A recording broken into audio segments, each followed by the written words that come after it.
अस्सलाम वालेकुम वकार भाई।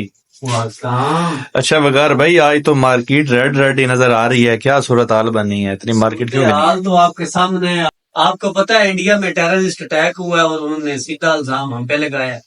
तो यही वजह है, जो फॉरनर है वो निकल जाता है। जब फॉरनर इन्वेस्टर निकलता है तो मार्केट का यही हाल होता है। तो आप बताते हैं जी, आपको बड़ी स्क्रीन पे लेके जाते हैं, फिर आपको बताते हैं कि क्या हुआ है आज। इधर आप देख रहे हैं सब लालो लाल हुआ पड़ा है।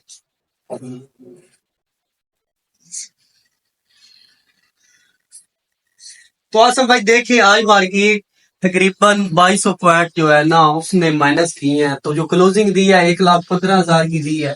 तो सुबह जो मार्केट ने हाई लगाया 1,16,000 का और जो लो लगाया 1,14,000 कुछ का लगाया है। इसमें आप ये देखने की चीज है, वॉल्यूम वॉल्यूम आज 19,76,00,000 है। कल 3-4 करोड़ था। तो ये हमें नजर आ रहा है भी बहुत सारा इन्वेस्टर उन्होंने अपना माल डंप किया है, सिर्फ इसी वजह से जो हमारे हालात खराब हुए हैं इंडिया के साथ। आप देख सकते हैं 19,76,00,000 आज वॉल्यूम जो है वो रिकॉर्ड किया गया है।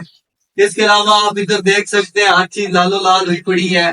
मिलन ट्रैक्टर और लकी सीमेंट ही नजर आ रहे हैं। अच्छा, इधर आप देख सकते हैं 55 पॉइंट ऐड की है पी के जीपी ने और लकी ने, और बाकी 2-2, 4-4 पॉइंट आप देख सकते हैं।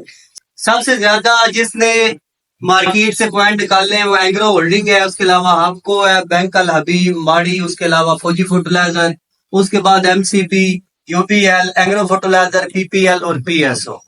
तो रीजन आपको पता है, इंडिया के साथ हमारे जो हालात खराब हुए हैं उन्होंने इल्जाम हम पे लगाया है। इसकी वजह से जो बाहर का इन्वेस्टर है उन्होंने अपना पैसा निकाला है, जिसकी वजह से आज मार्केट के अंदर गिरावट आई है। तो इसमें डरने की कोई बात नहीं है। इन्वेस्टर अपना होल्ड करें, अच्छी कंपनी है सारी, इंशाल्लाह इनमें से निकल जाएंगे।